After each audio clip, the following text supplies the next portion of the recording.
ನಾಳೆ ಭಾರತ ಟೆಸ್ಟ್ ತಂಡದ ನಾಯಕನ ಆಯ್ಕೆ ಸಾಧ್ಯತೆ. ಯಾರಾಗ್ತಾರೆ ಟೆಸ್ಟ್ ಟೀಮ್ ಕ್ಯಾಪ್ಟನ್?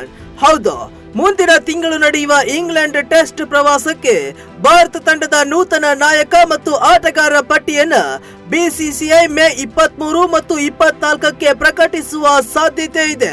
ನಾಯಕತ್ವ ರೇಸ್ನಲ್ಲಿ ಶುಭ್ಮನ್ ಗಿಲ್, ಜಸ್ಪ್ರೀತ್ ಬುಮ್ರಾ, ರಿಷಬ್ ಪಂತ್ ಹೆಸರು ಮುಂಚೂಣಿಯಲ್ಲಿ ಕೇಳಿ ಬರುತ್ತಿದೆ.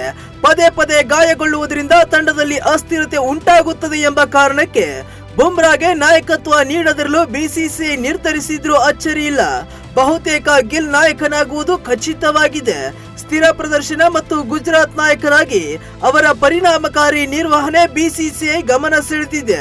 ನಾಯಕನ ಜೊತೆಗೆ ವಿರಾಟ್ ಕೊಹ್ಲಿ, ರೋಹಿತ್ ಶರ್ಮಾ ಜಾಗ ತುಂಬಬಲ್ಲ ಬ್ಯಾಟರ್ಗಳ ಹುಡುಕಾಟವನ್ನು ಕೂಡ ಬಿಸಿಸಿಐ ನಡೆಸಿದೆ. ಕನ್ನಡಿಗರಾದ ಕೆಎಲ್ ರಾಹುಲ್, ಕರುಣ್ ನಾಯರ್ ಕೂಡ ತಂಡಕ್ಕೆ ಆಯ್ಕೆಯಾಗುವ ಸಾಧ್ಯತೆ ಇದೆ. ಕರುಣ್ ಕೂಡ 3 ಅಥವಾ 4ನೇ ಕ್ರಮಾಂಕದಲ್ಲಿ ಆಡಲು ಸೂಕ್ತ ಬ್ಯಾಟರ್ ಆಗಿದ್ದಾರೆ. ಹೀಗಾಗಿ ವಿರಾಟ್ ಕೊಹ್ಲಿಯಿಂದ ತೆರವಾದ ಸ್ಥಾನಕ್ಕೆ ಇವರು ಸೂಕ್ತ ಆಟಗಾರರಾಗಬಲ್ಲರು.